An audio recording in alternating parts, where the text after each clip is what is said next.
Inaaksyonan na ng National Telecommunications Commission o NTC ang bawat reklamo na kanilang natatanggap patungkol sa text scam. Ito ang inihayag ni NTC Deputy Commissioner Attorney John Paulo Salvahan sa laging handa public briefing nitong Huwebes. Ani Salvahan, iniendorso nila ang mga reklamong ito sa telcos kung verified na valid o qualified na text scam o text spam complaint at upang magawan na rin ng karampatang aksyon gaya ng deactivation o magkasa ng necessary investigation.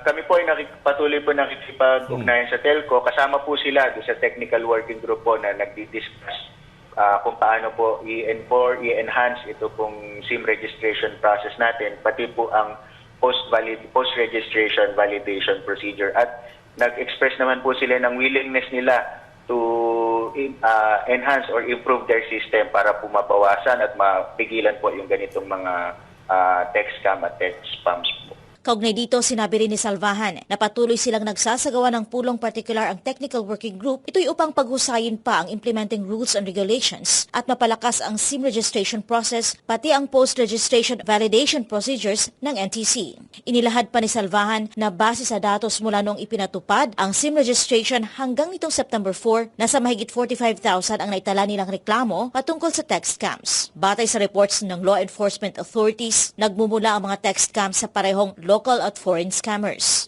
Sa domestic sources, sinabi ni Salvahan na mukhang mga organized syndicate ang nagpapalaganap nito na nakahanap ng paraan para malusutan ang SIM registration process. Sa kabila ng mga issue ng text scam, binigyang diin ng NTC ang magandang na idudulot ng SIM registration sa bansa. Ani Salvahan, mayroon talagang mga nahuhuli na nagpapadala ng mga text scam, sabay iginiit na may karampatang parusang pinapataw ang batas dito sa mga lumalabag sa SIM Registration Act. Samantala, iniulat ng NTC na bumaba na ang bilang ng mga natatanggap nilang text scam complaints simula nang ipatupad ang SIM card registration. Sa datos na ibinahagi ni Salvahan, bago nagsimula ang implementasyon ng SIM registration, umaabot ng 2,000 o 1,500 kada araw ang kanilang natatanggap na reklamo. Ngayon aniya, nag-a-average na lamang sa 475 kada araw ang complaints na nakukuha ng NTC. Sa mungkahin naman na lilimitahan lang ang pwedeng irehistrong SIM card ng bawat individual, nabanggit ni Salvahan na isa nga rin ito sa pinag-aaralan ng concerned agencies.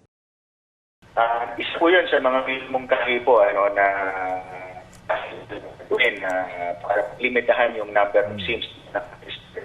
Pinag-aaralan po yan kasi ayon sa po natin, wala pong nakalagay na prohibition kung gano'ng kadami po yung pwedeng SIM na register sa isang tao.